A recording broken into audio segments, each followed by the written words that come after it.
repeatedly arrest the same offenders over and over again, only for them to be released back into our nation's capital. This is the definition of insanity, and the president is seeking to end it. He also signed a separate executive order addressing the crime emergency in D.C. by instructing the National Park Service to hire additional United States Park Police officers to support public safety, and directing the U.S. Attorney's Office for D.C. to hire additional prosecutors to focus solely on violent and property crimes. So while liberal Democrats across the country continue to double down on their failed soft on crime approach, the American people, including local D.C. leadership, business owners, and residents, are rallying behind President Trump's crime crackdown. According to new polling, 81% of Americans say crime is a major problem in large cities across the country. And a clear majority of Americans believe the president's actions are justified and necessary to reduce crime in these cities. Indu Bhatia, who runs a liquor store a half mile from the White House here just down the street, is one of those Americans who are grateful for President Trump's public safety push. Indu recently told the New York Post that her store was robbed so many times that they had to spend exorbitant sums of money on security, jeopardizing her family's financial future. But thanks to President Trump's strong action, Indu said, quote, "All of my employees, including me, we feel much safer, and even our customers feel really happy when they walk into our store." And just yesterday, Washington, D.C. Mayor Muriel Bowser credited President Trump for surging federal law enforcement personnel and said neighborhoods, quote, "feel and are much safer." We thank Mayor Bowser for her cooperation and her willingness to help us make D.C. safe and beautiful. This entire effort has vindicated what President Trump and law and order advocates have been saying for years, and this is our message to Americans in Democrat-run cities nationwide. Decline is a choice. You don't have to live in constant fear of being robbed, raped, or murdered. Your leaders are lying to you, and they have been failing you for decades. The President Trump approach of upholding law and order by letting our brave men and women in blue actually do their jobs to aggressively fight crime works. In just a few weeks, President Trump has done more for D.C. residents than Democrats did in 50 years. And this can be replicated in other crime-ridden cities across the nation. As President Trump has said, all of these elected officials in charge have to do is pick up the phone and ask for the president and the federal government's help. President Trump doesn't care if they are a Republican or a Democrat leader. He wants Americans to be safe and for every law-abiding American citizen across the country to be able to thrive in their city and in their community. With that, I'll take questions. Here in our new media seat today, we have social media influencer, content creator, Brandon Tatum. Brandon, thank you so much for joining us today. Why don't you kick us off? Well, Caroline, thank you so much for having me. I really appreciate it. And on behalf of everybody that follow me, the millions of people that follow me, I want to say thank you for making the sacrifice and dealing with some of the most disingenuous people on planet Earth at times. I have two questions. The first question is associated with the shooting that occurred the other day. And I want to ask the question of, we know that it's not a gun thing. Any rational person knows it's not a gun thing. We know it's a mental health issue. So I want to know from you, what is President Trump and the White House going to do to address mental health issues around the country associated with these shootings? And the second thing is Chicago. You know, anybody with, and I say, with a connected brainstem knows that Chicago's crime is out of control. And young black men are getting killed, laying dead in the middle of the streets every single day in Chicago. No president has addressed any of these issues. And so what is the White House going to do to address issues in their capacity to deal with the conflict and violence in Chicago? Sure. Well, to your first question about this shooting in Minnesota, right now, the administration is focused on helping the people of Minnesota. It's been less than a day, of course, since this tragedy happened. We have federal law enforcement on the ground assisting local law enforcement. This investigation is ongoing. There's still a lot of facts to understand about these circumstances, and so we're going to continue to do that. As for Chicago and cracking down on crime, it is a priority of this administration to ensure that American cities are safe again, and I'm so glad that you brought up the crime in Chicago, because we've been seeing the governor of Illinois parading out there saying that there's nothing wrong with Chicago. It's a great place to live. There's no crime there. He doesn't need President Trump's help. Well, I think the residents of Chicago beg to differ, and the statistics beg to differ. And I'll just share a few of those statistics with all of you. For 13 consecutive years, Chicago has had the most murders of any U.S. city. This is J.B. Pritzker's legacy, by the way. For 7 consecutive years, Chicago has had the highest murder rate among U.S. cities with more than 1 million people. In 2024, just last year, Chicago's murder rate per capita was 3 times higher than Los Angeles and nearly 5 times higher than New York City. That's more than double the murder rate in Islamabad and nearly 15 times more than Delhi. Out of Chicago's 147,899 reported crimes this year, that's how many crimes have been reported in Chicago since January 1st. There have only been arrests in 16% of them. These numbers are unacceptable. There have been more illegal guns recovered in Chicago than in New York City and Los Angeles combined. The number of reported motor vehicle thefts last year was more than double the number in 2021. And Chicago has also, just like DC, come under scrutiny over discrepancies in its homicide data reporting. So as bad as these numbers are, perhaps they are even worse. And this is Governor Pritzker's legacy. He should put politics aside. He should pick up the phone and call this president, who would be more than happy to do right by law-abiding American residents in the city of Chicago, and we hope that he will. Gabe, and thanks for being here, Brandon. Gabe. Caroline, thank you so much. First on the firing of the CDC director. First, Sure. Who will replace her? And then also, overnight the White House said that she did not align with the president's agenda. Dr. Menard's attorneys say that she refused to rubber stamp unscientific, reckless directives and fire dedicated health experts. What specifically did she do wrong? Look, what I will say about this individual is that her lawyer's statement made it abundantly clear themselves that she was not aligned with the president's mission to make America healthy again. And the secretary asked her to resign. She said she would, and then she said she wouldn't, so the president fired her, which he has every right to do. It was President Trump who was overwhelmingly reelected on November 5th. This woman has never received a vote in her life, and the president has the authority to fire those who are not aligned with his mission. A new replacement will be announced by either the president or the secretary very soon. And the president and Secretary Kennedy are committed to restoring trust and transparency and credibility to the CDC by ensuring their leadership and their decisions are more public-facing, more accountable, strengthening our public health system, and restoring it to its core mission of protecting Americans from communicable diseases, investing in innovation to prevent, detect, and respond to future threats. That's the mission of the CDC, and we're going to make sure that folks that are in positions of leadership there are aligned with that mission. Briefly on another topic, alligator Alcatraz. Last week, a judge on an environmental concerns lawsuit said that the administration had 60 days to wind down operations there, state officials did. Now, the administration has not been shy in fighting back against what it calls activist judges, but why is it backing down this time? We're not backing down. We've always said that we are going to continue to fight in the court of law for what's right, because we know that what this administration is doing with respect to all policy, but also immigration policy, is above the books, and we're abiding by our nation's immigration laws. And we think it's despicable that an activist judge has inserted themselves in this migrant detention facility to the point where DHS is now having to relocate these illegal immigrants to other detention facilities around the country. That is an unnecessary burden on the Department of Homeland Security and these agents who should be removing these criminals from our community. That's what the American people elected this president to do. So we've always maintained, Gabe, we're going to comply with court orders, but we're also going to fight back on them on the merits of the law.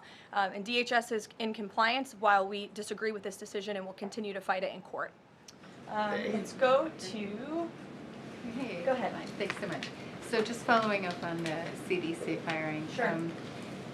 Are you anticipating other changes there at CDC in addition to that firing? And is the administration going through in a very sort of organized fashion? Is there a task force that's going through high-level appointees to see who is or isn't aligned with the mission? Like, should we expect more or changes? Not to my knowledge. I understand there were a few other individuals who resigned after the firing of Ms. Monarez. One of those individuals wrote in his departure statement that he identifies pregnant women as pregnant people. So that's not someone who we want in this administration anyway. So if people are not aligned with the president's vision and the secretary's vision to make our country healthy again, then we will gladly show them the door. Caroline, can I just follow up on? Go to the back. Thank Yes. you, Caroline. Go behind you, Andrew. Go ahead. Oh, thank you, Caroline. The military deployment that President Trump has sent to the Caribbean Sea close to the shores with Venezuela is massive. It's much more that is needed to simply counter narcotics operations. Is President Trump considering launching military strikes to military installments or facilities in Venezuelan soil? I won't get ahead of the president with respect to any military action or questions about that ever. But what I will tell you is that many Caribbean nations and many nations in the region have applauded the administration's counter-drug operations and efforts, and the president is prepared to use every element of American power to stop drugs from flooding into our country and to bring those responsible to justice. And as I've said from this podium before, the Maduro regime is not the legitimate government of Venezuela. It is a narco-terror cartel. Maduro is not a legitimate president. He is a fugitive head of this drug cartel. He has been indicted in the United States for trafficking drugs into our country, and it is the utmost responsibility of this president and this administration to prevent the illicit flow of drugs into our country and to protect citizens from those deadly poisons. Reagan. Thanks, Caroline. I have two questions for you. Sure. Democrats, including former White House Press Secretary Jen Psaki and Minneapolis Mayor Jacob Frey, attacked prayer and pushed gun control in the aftermath of yesterday's shooting. What's the White House's response to their comments?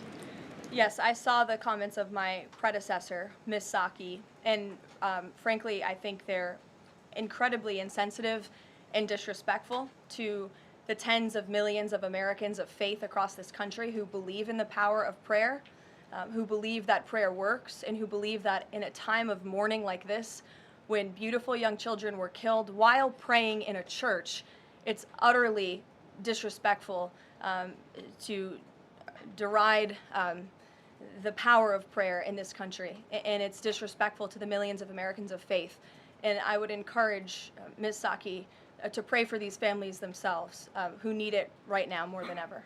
My second question for you is that there have been media outlets who have glazed over the fact that the shooter was confused in their gender identity. Does the administration believe that this element needs to be investigated in the shooting? All of the elements are being investigated in the shooting, absolutely. Which is why part of the reason the FBI director came out and immediately confirmed that facet of the investigation. John. Thanks a lot, Caroline. Two questions on two separate issues. First of all, the drone and missile strikes that took place overnight in Ukraine. General Keith Kellogg, the president's special envoy, has described these attacks as egregious.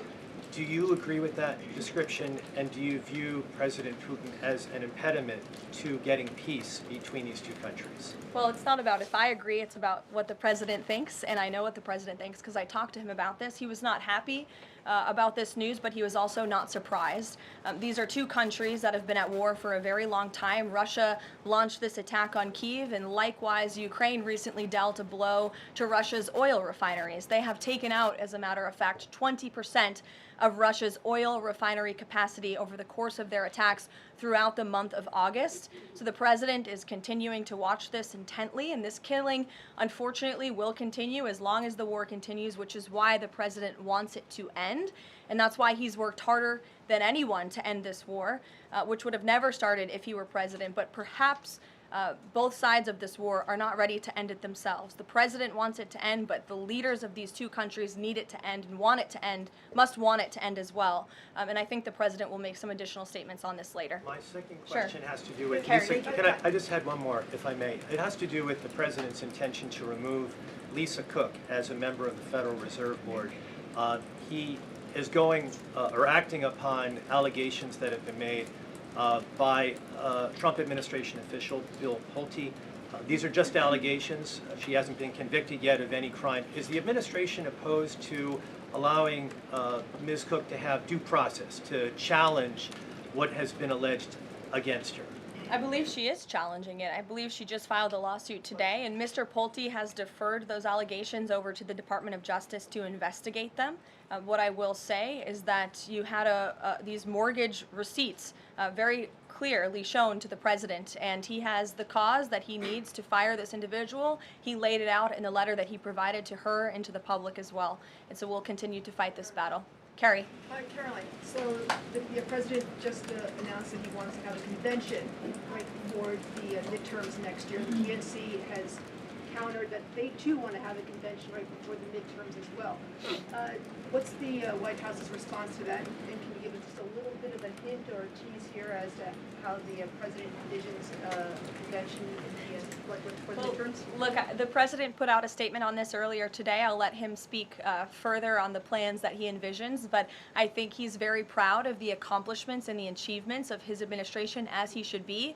The most secure border in United States history, a crackdown on crime here in our nation's capital, an attack or a reversal of the attack on our energy industry from the previous administration. As I just pointed out to you, gas prices today, this Labor Day, are the lowest they've been since Labor Day in 2020. Our economy is bringing in trillions of dollars in revenue from all over the world again. So there's so much for Republicans and for the president and for Americans across the country to be proud of, and I think the president wants to see that celebrated. But for any further details on this as they come, we'll provide you with them.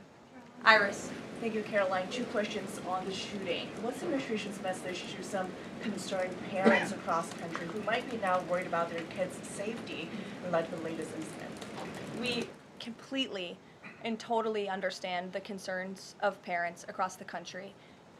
This tragedy it's heartbreaking. As a parent myself, there are no words to describe just the heartbreak that these families must be enduring, which is why the president and the first lady have encouraged everyone to continue to pray for these families and these victims.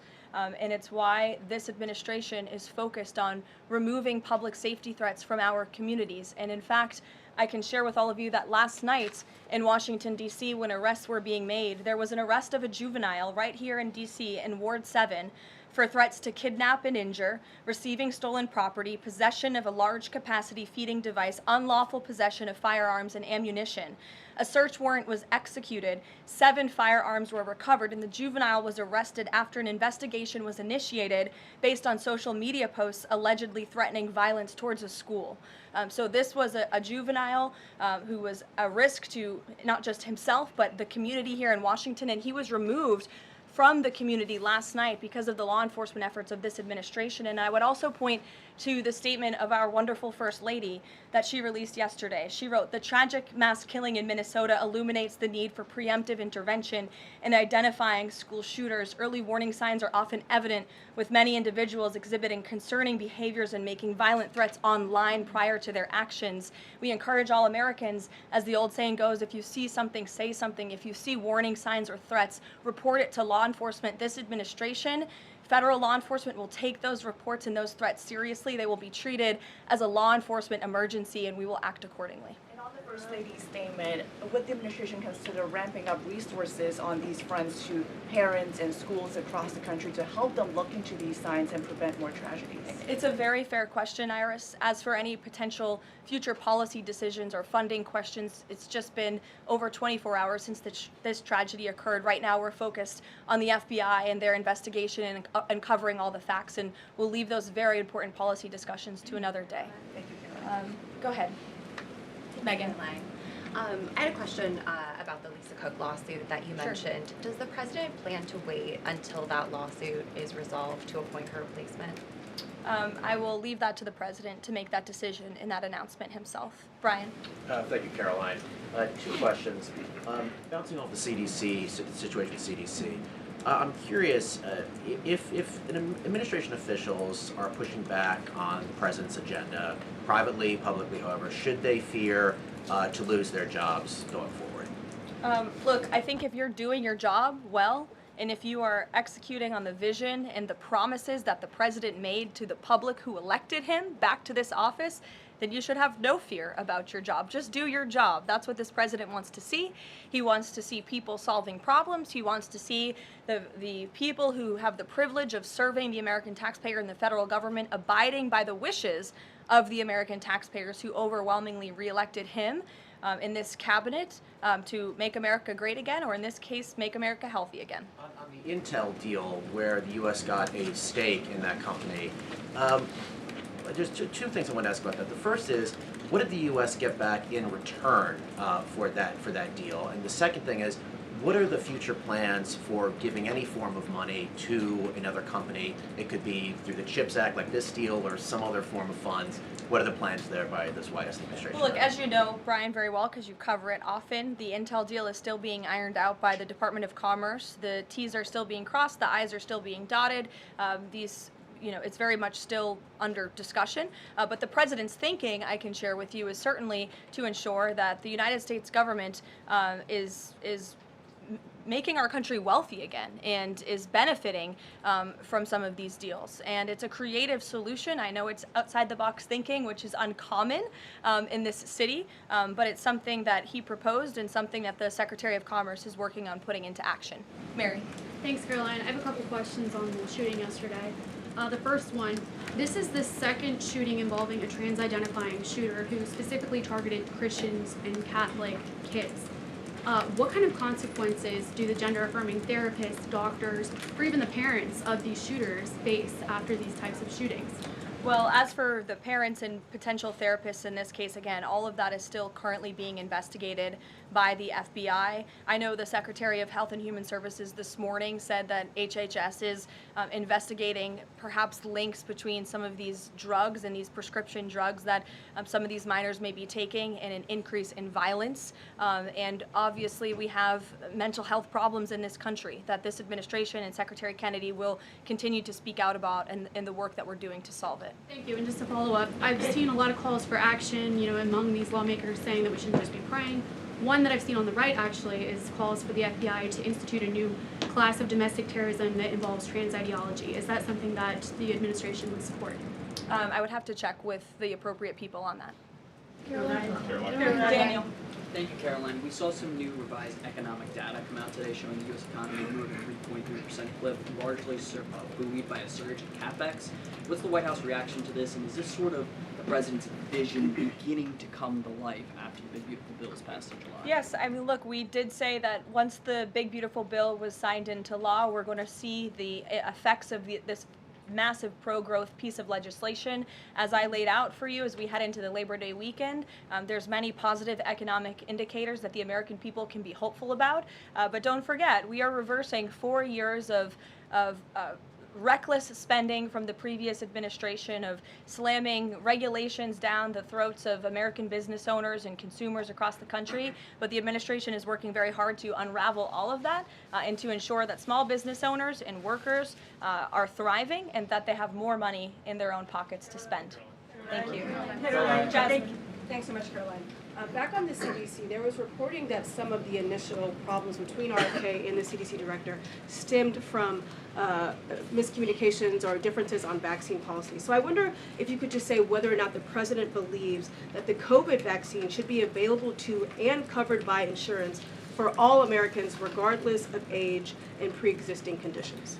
What I will tell you is that the FDA recently revoked the emergency use authorizations for 3 COVID vaccinations while simultaneously greenlighting 4 new COVID-19 vaccines with 2025 and 2026 formulas.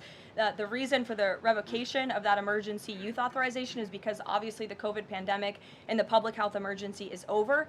But just to correct the record, because there's been a lot of misinformation on this, the FDA's decision does not affect the availability of COVID vaccines for Americans who want them. We believe in individual choice. That's a promise both the president and the secretary have made, and it's a promise they have now delivered on. Question, if I could, Caroline. Second question, if I could. Sorry.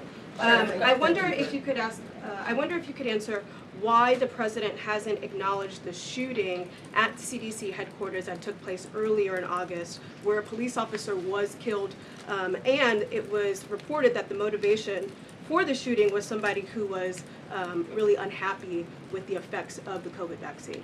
We absolutely were very much aware of that shooting. The Secretary of Health and Human Services put out a statement immediately. He was in touch with the CDC, and he actually traveled to Georgia to assess the situation and to mourn with the people who work in that building there. So, go ahead. With respect to Labor Day, one of the most underrepresented groups right now are police officers. 30,000 police officers short in America right now.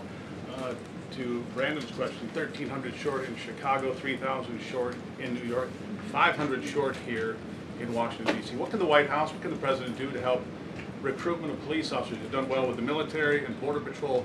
What can be done to get more police officers on the streets of America? Well, the president has certainly been very successful in recruiting federal law enforcement. If you look at the ICE recruitment campaign that was led by he and our Secretary of Homeland Security, we've seen more than, I believe, 130,000 applicants to join ICE, which is just amazing. There's more applicants now than there are jobs to fill, and we're very grateful for that. Clearly, Americans want to serve their communities. They just need a leader who encourages them to do so. So maybe Governor Pritzker should spend less time demonizing the police, more time trying to recruit more police, and more time trying to call the President of the United States to get crime in his city under control. The President wants to allow law enforcement, whether it's state, local, federal, to do their jobs, to arrest criminals, to put them behind bars, and to remove public safety threats from American communities. He'll continue to do that. Thank you, guys. Thank